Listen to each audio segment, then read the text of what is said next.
Selamat pagi anak-anak, apa kabar hari ini? Semoga kita semua selalu sehat di tengah wabah corona ini. Pada pagi hari ini kita akan belajar tentang mind map atau membuat peta pikiran dengan jenis layanan informasi. Tujuan dari kita belajar mind map ini adalah agar peserta didik dapat mengatasi masalah belajar dengan efektif. Adapun fungsi dari layanan ini adalah pengentasan. Apakah anak-anak sudah memahami atau sudah pernah mencoba membuat mind map atau membuat peta pikiran itu sendiri? Kalau sudah, tetap konsisten ataupun komitmen dengan apa yang telah dibuat. Dan kalau belum, mari kita belajar bersama-sama. Namun sebelumnya itu kita terlebih dahulu memahami arti dari belajar itu sendiri. Belajar adalah sebuah proses memaknai praktek atau pengalaman. Belajar membawa perubahan, dan perubahan itu adalah kecakapan baru yang diperoleh dari usaha yang disengaja. Menurut Profesor Roger Sperry, otak manusia terdiri dari dua bagian, yaitu otak kiri dan otak kanan, yang masing-masing memiliki fungsi yang berbeda. Kecerdasan manusia tidak tunggal, melainkan majemuk. Profesor Howard Gardner menyatakan sedikitnya manusia memiliki 8 kecerdasan, yaitu logika, bahasa, intrapersonal, visual, interpersonal, fisik, musik, dan kecerdasan natural. Kecerdasan manusia tidak bersifat tetap pada saat dilahirkan, melainkan dapat dikembangkan sepanjang hidupnya. Anak-anak, tentu dalam aktivitas belajar kita sering mengalami hambatan ataupun kesulitan dalam belajar itu sendiri. Tentu anak-anak sudah merasakannya, seperti kondisi fisik yang lemah, buruknya dalam manajemen waktu, tugas mungkin terlalu banyak, timbulnya konflik atau masalah, rendahnya motivasi, dan pengajaran yang konvensional. Anak-anak, seperti ada pepatah yang mengatakan bahwa banyak jalan menuju Roma, begitu pula banyak cara atau strategi untuk mengatasi masalah belajar. Antara lain yang bisa dilakukan dan paling efektif pelaksanaannya adalah dengan membuat mind map atau membuat peta pikiran.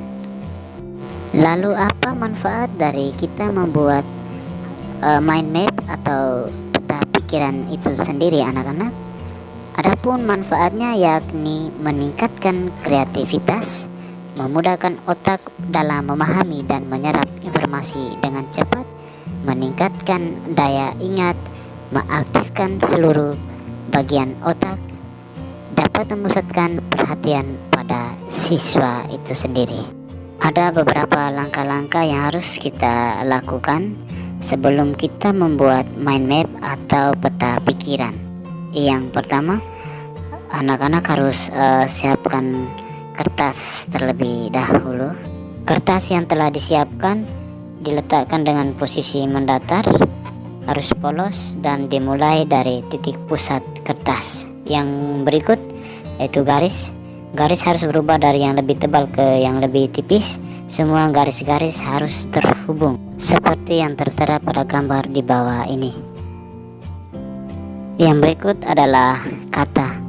Gunakan hanya kata kunci sebagai intisari suatu ide, sehingga lebih mudah diingat dan dihubungkan dengan ide lainnya. Yang berikut adalah warna. Gunakan paling sedikit 3 warna karena akan mengaktifkan otak kanan serta dapat meningkatkan daya ingat dengan bentuk yang lebih menarik.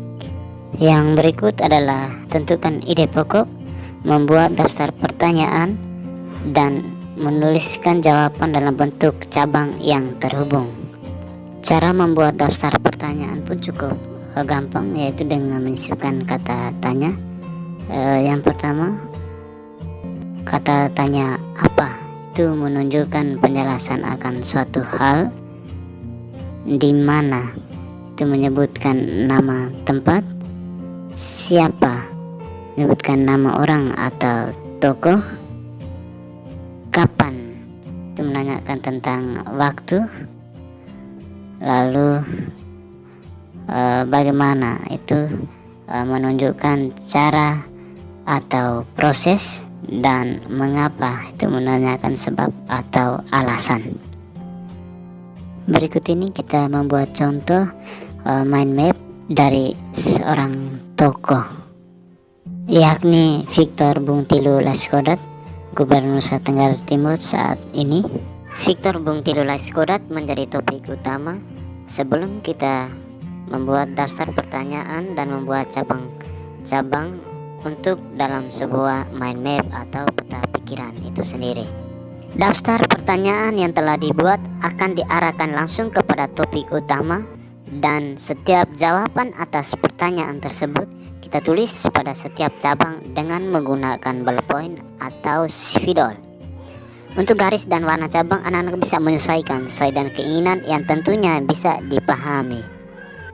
Demikian materi kita pada pagi hari ini anak-anak. Selamat mencoba. Yakinkanlah kepada diri Anda bahwa kita bisa. Tetap fokus dalam belajar, taati protokol kesehatan, tetap berdoa, dan terima kasih.